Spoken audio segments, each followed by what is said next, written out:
Yalikuwa matukio mengi sana ambayo yametokea weekend hii, lakini moja tukio, sisi tulikuwa tuna matukio mawili of course. Moja tukio lilikuwa zuri lililofanywa na maafisa habari wa klabu ya Yanga pamoja na Simba, namzungumzia Ahmed Ally pamoja na Ali Shabani Kamwe. Ili lilifanyika KMC Complex Mwenge jijini Dar es Salaam siku ya jana. Kama kawaida hatuchezi wamesusa, ikatokea jana watu wakalinda heshima, wengine wakachukua kombe. Lakini tukio lingine lilikuwa ni kuanza kwa michuano ya AFCON ambayo tayari imeshaanza kutimua vumbi nchini Morocco akipata ushindi wa madadi wa magoli 2-0, wakati timu ya taifa ya Tanzania leo chini ya kocha Miguel Gamondi, vijana wajukuu wa Mwalimu Julius Kambarage Nyerere, wao wana shughuli siku ya Jumanne dhidi ya timu ya taifa ya Nigeria. Mchezo utakaopigwa majira saa 2:30 za usiku. Karibu tena ndani ya Dada Sports, yangu ni Florence Renatus, wenzangu ni Aloysi Sagara. Tuko hapa kwa ajili ya kupata taarifa nyingine nzuri ya kimichezo ambayo humu ndani tuna mengi ambayo tunakwenda kujadili, lakini kubwa zaidi lazima nikukumbushe bwana kuhusiana na Pocket MyFi ambazo zinapatikana hapa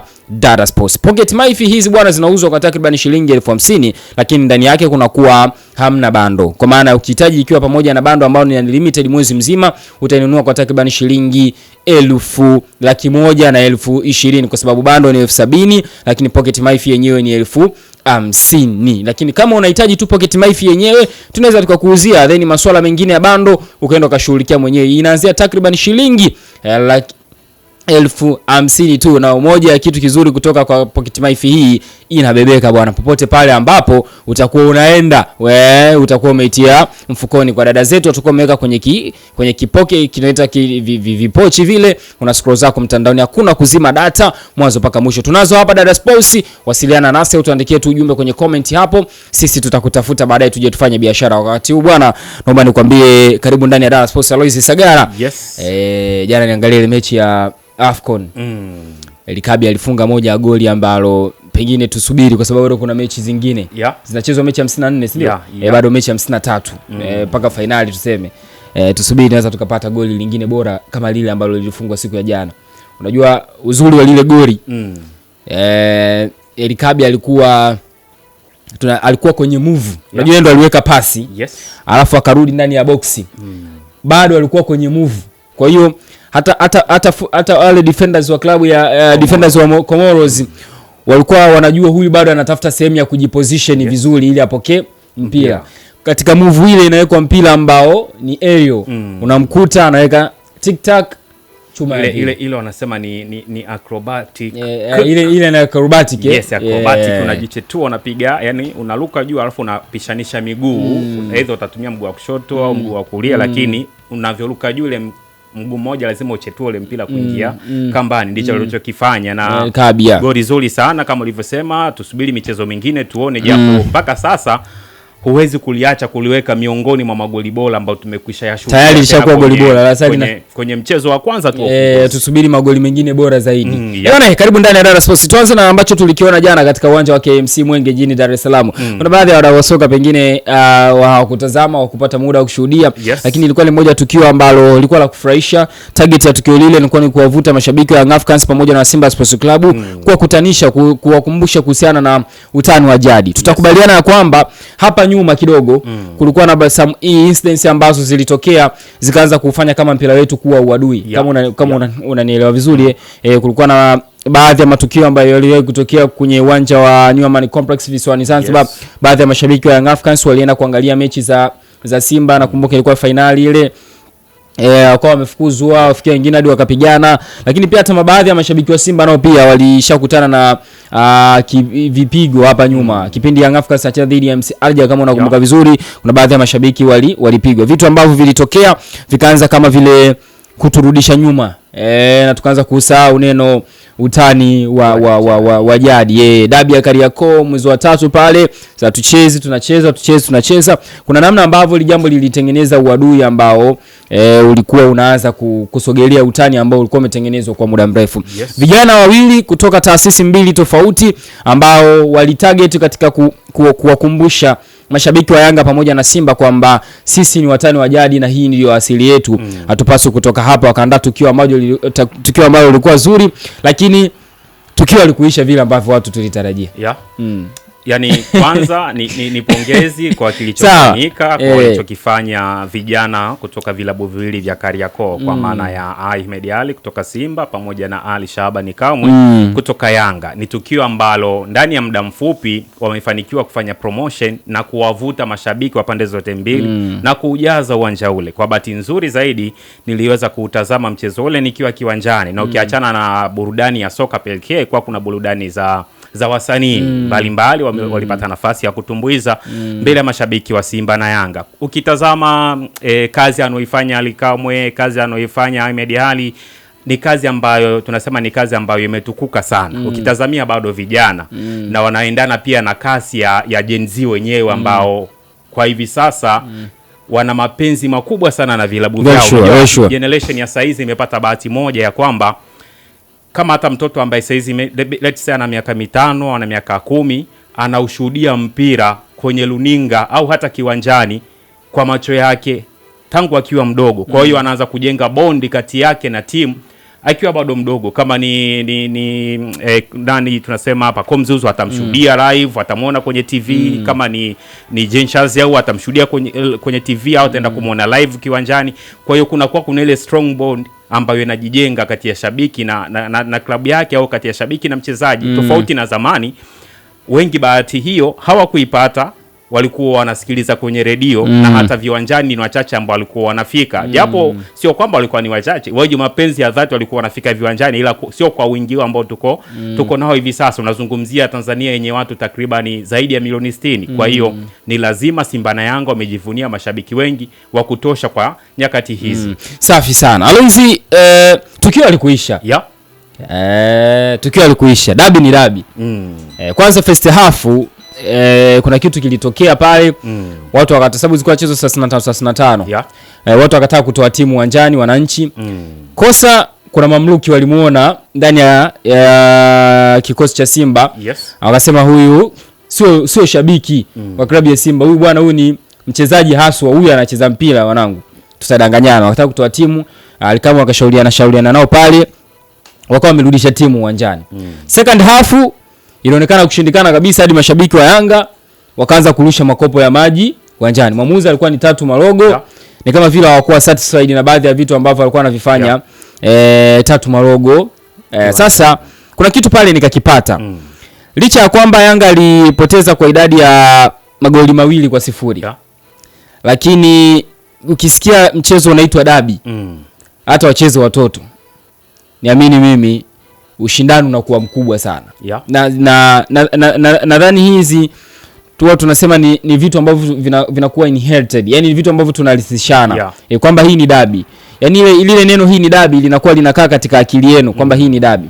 Kwa hiyo kila mtu anakuwa anafanya vitu mule kwa mapenzi ya kila ambacho yuko nacho, kwa maana ya timu ambayo anaichezea. Sasa ukiangalia mchezo wa mashabiki wa Yanga pamoja na Simba, ungesema kwamba ni sehemu ya burudani, kwamba watu wanaenjoy kufanya hiki wanachokifanya. Not seriously, yani kwamba ni kitu ambacho kiko very serious. Sawa, yani kwamba yani nginja tunafanya for enjoyment, kwa sababu target yetu ilikuwa ni kuwakutanisha hawa ambao wamekuja kututazama. Lakini emotions zinawaongoza watu uwanjani. Na hizi emotions ndio hizo sasa tunaita hii ni dabi. Yani watu wameingia wakiwa na hisia kwamba hii ni timu yangu. Sasa zikatokea baadhi ya incidents ambazo pengine tu watu wange cool tu wakaendelea kucheza mpira kwa sababu ni enjoyment. Hamna chochote unachokipata baada ya hapa zaidi ya hilo kombe na hicho ambacho mko mmekitarget cha kuita watu kwa pamoja. Sawa? Sasa baada ya Tatu Marogo kufanya incidents ambazo mashabiki wa Yanga wakaona kama vile wanaonewa fulani hivi, wakaanza kurusha makopo ya maji, wengine wakasema tuchezi na vitu kama hivyo. Basi game ikabidi sasa ishie pale. Kwa hiyo nikajifunza kitu kwamba ukisikia mchezo wote wanasema kwamba hii ni dabi, kuna namna ambavyo hisia huwa zinakuwa tofauti na hizi timu zikiwa zinacheza na timu zingine. Ingekuwa inacheza labda mashabiki wa Yanga pamoja labda mashabiki wa Azam, inawezekana ingechezwa tu kawaida, watu wakaachana labda hivyo, mwamuzi akapendelea na vitu kama hivyo, lakini bado watu wakaona kama ni kitu cha kawaida. Na Yanga, Simba na KMC au timu yote, emotions zingekuwa kama ambazo zilikuwepo siku ya jana. Kwa hiyo kuna namna ambavyo kila mtu aliingia uwanjani ameibeba ile nembo ya timu yake, yani ameibebelea haswa. Unaweza kusema baada hapa sasa kuna milioni 10 wanaenda au milioni 5 wanaenda kwa hiyo, wakati ilikuwa ni mchezo wa enjoyment. Wala usinge expect ukiona kile ambacho kilitokea uwanjani.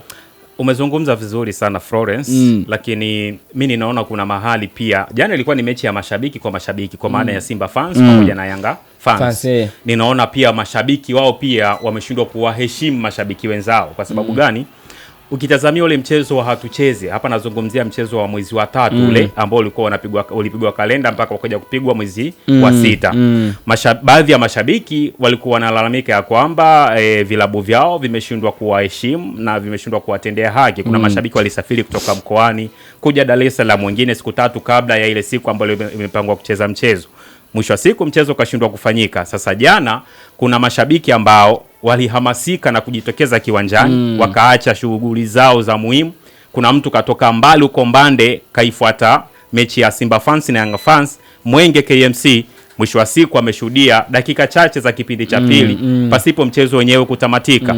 Na kwa jana mimi nilikuwa hapo kiwanjani, mashabiki wa Yanga kuna namna walikuwa tayari, unajua washatanguliwa bao 2 na hawazioni dalili za kuja kuyarudisha ile mabao. Kwa hiyo kile kitu kikawa kinawapatia hali ya kujiamini kwanza, ndio kitu kiliyopelekea pia wakachagiza ule mchezo kufanyaje kuharibika. Ndio mwamuzi hawezi kuwa fair kwenye matukio yote kiwanjani, lakini hata Simba wenyewe nao pengine kuna matukio ambayo yalifanywa na mwamuzi Tatu Malogo ambayo yalipaswa kuwa favor upande wa Simba, lakini haikuwa hivyo. Sasa Yanga kwa sababu ulikuwa ni mchezo wa hisani, tunasema ni mchezo wa bonanza, hawakupaswa kuweka hisia zaidi kwenye ule mchezo. Kwa sababu gani? Mimi nimetazama kwenye hapo kutokuweka hisia zaidi ndio ambacho nilikuwa nakwambia. Dabi ni dabi, tumerithishwa. Yani kuna wale watu, unajua watu tulikuwa tunaona kama ni enjoyment game. Watu tumekaa tunaangalia baadhi ya vitu tuko vinafanyika uwanjani, Mediali na kutampila hapa na hapa kapoteza. That's all. Yani ile sasa enjoyment kumbe watu wamebeba hisia. Yani sio, unanielewa Ndio mimi sikutaka waichukulie hivyo kwa sababu moja ya kibiashara zaidi ambayo nimeweza kuitazama kwamba ni kwa mara ya kwanza linafanyika, au hata kama lishawahi kufanyika before hatukushuhudia, haijawahi kuwa kubwa kama ambao nimeshuhudia jana. Ule uwanja wa KMC ulikuwa ni full house, wa mashabiki wamejitokeza kwa wingi. Sasa kwa kitendo ambacho kimetokea jana, pengine kuna watu ambao walikuwa wameshaitazama kibiashara zaidi kwamba hii Simba fans na Yanga fans msimu ujao tutaiandaa Benjamin Mkapa, tutaweka mzigo wa kutosha, tutapata mashabiki wengi. Pengine inaweza ikawa full house pia. Tukashuhudia ni mechi ya mashabiki wa Yanga na Simba ikapigwa Benjamin Mkapa na uwanja ukawa ni full house. Mwisho wa siku pesa ambazo zitapatikana pale, tumekuwa tukishuhudia kuna baadhi ya mashabiki wameshindwa kuzifuata timu zao kwa sababu ya usafiri, wanakosa usafiri. Sasa imagine mmecheza Benjamin Mkapa, mashabiki wa Simba na Yanga, mmetengeneza pesa ya kutosha. Mnaweza mkapata mabasi matatu. Ni kitu cha kawaida kupitia viingilio ambavyo mtakuwa mmeviweka. Jana ilikuwa ni free sahi kwa sababu haijaji brand, lakini the more atakuwa anafanya itaji brand zaidi na kuwavutia watu wengi, na wafanyabiashara wataingia ndani na kuweka mzigo. Unashangaa leo hii Simba fans wanakuwa na mabasi yao matatu, Yanga fans wanakuwa na mabasi yao matatu, wanaweza kafunga safari. Hata kwenye mechi za kimataifa tumeshuhudia na safari kwa basi kutoka Tanzania kwenda Msumbiji, kwenda Malawi, kwenda Rwanda, wamekuwa wakienda. Hiyo itakuwa ina maana ya kwamba kila Yanga anapokwenda watakuwa na uhakika wa kupata basi 3 za uhakika za mashabiki wa Yanga kutoka Dar es Salaam kwenda mikoa. Sasa nimekuelewa. Wewe ulichobezi hapo kwenye issue ya biashara. Of course ilikuwa ni moja ya tamasha zuri, right? Naweza tukasema hivyo, maana yake ilikuwa ni moja ya mwanzo ambao pengine baadhi ya wafanyabiashara walikuwa wanatamani kuona kama ni inaweza ikawa ni fursa nyingine ya wao kuwekeza katika tukio hili. Lakini at the end of the day ni kitu ambacho kimeishia katikati. Right, hata kama kuna mtu ambaye alikuwa ameweka jicho lake anasema hebu ngoja nione, hata siku nyingine nikisikia wanatangaza kwamba wana tukio lao kama hili, naweza nikaweka fedha zangu nikatangaza biashara yangu kupitia tukio lao. Maana yake anaona kilichotokea, anaona inaweza kumkatisha tamaa. Sasa Alois, unaweza kusema tunajifunza kutokana na makosa. Na mwanzo wa kufanya jambo siku zote unaweza sio mzuri kwa kila kitu. Kuna baadhi ya matukio unaanza kuona hichi kinapungua. Hata mtu ambaye aliinvest smartphone au phone kwa ujumla, alifanya ile invention, maana yake kuna baadhi ya vitu aliona vinapungua, ambapo baadaye vikaja kuwa tunasema kuwa invented kidogo au kuwa modified kidogo. Nichomekea kitu kidogo kwenye kufanya vitu kwa modified. Nilisoma kitu kimoja kinaitwa generation of computers. Wanasema kompyuta ya kwanza kutengenezwa ilikuwa inajaa chumba kizima. Lakini leo hii tunavyozungumza kompyuta ikoje?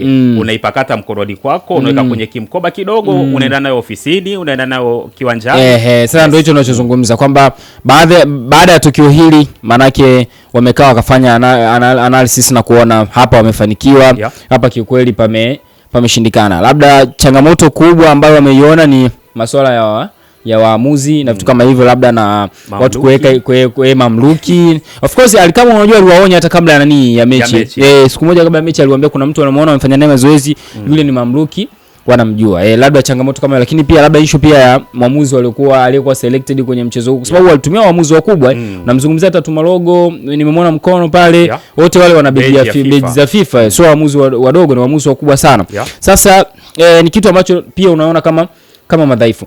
Kama walifanya kwa target ya kwamba tujaribu hili tuone, siku nyingine tunaweza tukafanya kubwa zaidi, kwa maana ya kuita hata baadhi ya wadhamini waje wadhamini tamasha letu kama hili. Lengo ni kuwakumbusha mashabiki wa hizo timu kwamba sisi ni watani wa jadi na wala sio maadui, jambo ambalo sikumbuki na wala sidhani kama ambavyo litakuwa lilishawahi kufanyika nyuma kwa wasemaji wengine ambao waliokuwa na nafasi katika hizi timu. So mwanzo haujawa mzuri, unaweza kusema hivyo, japokuwa mwitikio ulikuwa mkubwa.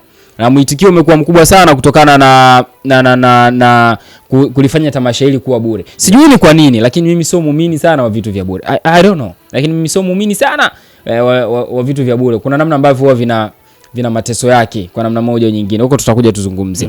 Labda wameona mwitikio wa watu ni mzuri, watu wamevutiwa, lakini of course uwezo ukaitisha tu ukafanya kitu kama la kwanza, then price yake ikawa kubwa sana.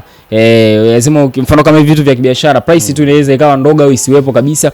Target ni kuwavuta customers wako, wakikufuata wanakuwa attracted na kila ambacho likifanya. Hata another day ukisema nataka kufanya jambo fulani, watu wanasema kile kitu kama alichowahi kufanya ndio, lakini sasa hivi kaweka kiingilio shingapi, kaanza na kiingilio fulani, shilingi 1000 tu kwenda kuitazama Simba ya mashabiki na Yanga ya mashabiki. Uwanja gani? Ni KMC. Miaka mingine inayokuja watu watasogea, wataanza kujiona kama ni moja ya tamasha au ni kivutio kizuri cha kuwa watu wanaenda kutazama. Kwa hiyo naweza nikasema moja ya madhaifu ambayo yalitokea katika mchezo ule, mchezo wa jana, wanapaswa kuyachukulia masuala ya waamuzi, lakini pia issue kama walitumia mamluki na kitu kama issue, lakini pia hata issue ya kufanya bure, naona ni jambo ambalo kwangu mimi linapaswa kurekebishwa, sababu angalau mweke surprise hata kama ni 1000 ni sawa. Lengo ni kwanza kupata fedha, lakini pia kuendelea kulifanya tamasha hili linavutia. Nadhani inaweza kawa ni muendelezo hiki ambacho wamekianza. Nadhani inaweza kawa ni muendelezo.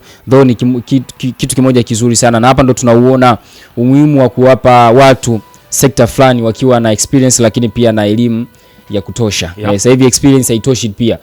Haitoshi tu, na elimu pia inahitajika. Kwanza kana experience lakini elimu kama haipo, kuna baadhi ya vitu tutavikosa tu, ili cha kwamba wewe una experience. Hawezi, nadhani tumalize na kile ambacho tulikiona jana nchini Morocco. Moja ya mchezo mzuri sana. Ulikuwa kati ya timu ya taifa ya Comoros pamoja na timu ya taifa ya Morocco. Kwa namna ambavyo mashindano haya yameanza, naweza nikasema tupo kwenye nashindwa niwekeje, lakini ni moja ya mashindano mazuri. Naomba niongee kwa lugha ya upole. Tuna timu yetu ya taifa nzuri ambayo ina mwalimu mzuri.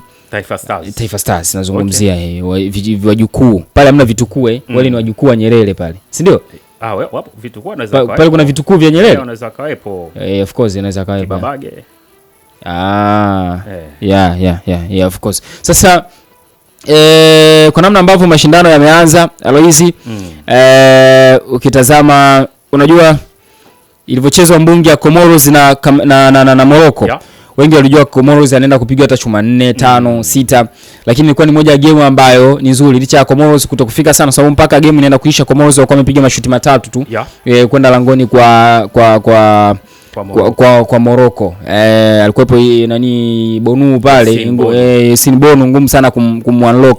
Lakini pia Morocco walikuwa wamepiga mashuti 14, mawili ndo yale ambayo yalikuwa yalienda golini, kwa maana on target zilikuwa 5 nadhani if I'm not mistaken, na 2 ndo hizo ziliingia golini. 2 kuna zile ambazo alizicheza goalkeeper, ilipigwa moja akatoa, ikapigwa nyingine tena akanyanyuka akatoa. Sasa inaanza kukupa picha kwamba kama Comoros alicheza vile dhidi ya Morocco, kwa sababu Morocco ilibidi aingize, kocha mkuu ilibidi aingize washambuliaji zaidi ya 3 kwenda kutafuta goli. Inaweza kupata picha kwamba huenda akawa ni moja ya mashindano ambayo ni mazuri sana. Na moja ya sababu kidogo tu. Yep. Na moja ya sababu ambayo kocha wa Morocco Walid Regragui walisema ni kuwa kipindi cha kwanza walikuwa wanafika kwenye lango la mpinzani, lakini walikuwa wana maamuzi sahihi, na kwa walichokuja kubadilisha kipindi cha pili ni kuingiza watu ambao wana uwezo wa kuhold mpira wakiwa ndani ya boksi la mpinzani. Ndio kitu ambacho kilikuja kuonekana. Anapata penalti, anakuja kufunga Brahim Diaz, mabao mazuri. Yaani Brahim Diaz alifunga kwa assist kutoka kwa nani huyo? Basi penalti alipata alikosa. Kipindi cha kwanza alikosa dakika 11 ya mchezo. Goalkeeper alitoa Yannick Pandora, goalkeeper wa Morocco, wa Komoro. Kwa hiyo ulikuwa mchezo mzuri, lakini pia leo tutarajie pia kuendelea kupata burudani kwenye michuano ya AFCON. Kuna mchezo mmoja ambao utapigwa majira ya saa 2 na kushauri pia utazame ni Afrika Kusini dhidi ya Angola. Haya ni mataifa kutoka ukanda wa Kosafa kusini mwa Afrika yanakutana leo. Bonge moja la mechi sio kukosa. Kesho tukikutana hapa pia tunaweza tukagusia kutokana na ukali wa mechi ambao ninatarajia kuona Afrika Kusini dhidi ya Angola. Bale, nakushukuru sana wewe ambaye ulikuwa pamoja na sisi. Nilikuwa ni mimi Florence Renatus, mwenzangu alikuwa ni Alois Sagala, lakini kubwa zaidi bwana, unaweza usitupate tena kama ndo mara ya kwanza umekutana na sisi. Njia nyingine ya kukutana na sisi kupitia njia ya kusubscribe. Kumbuka kusubscribe, lakini pia unaweza kaweka notification on kwa ajili ya vipindi vingine vizuri. Dar Sports online media bora ambayo inafanya vipindi vyake kwa ubora wa hali ya juu. Sio picha tu wala sauti, lakini pia content zake zinakuwa zimeshiba kweli kweli. Masuala ya picha na sauti kama hivi anayesimamia mchongo mzima, so mwingine ni Mr. Pako. Nadhani tena mpaka wakati mwingine insha Allah.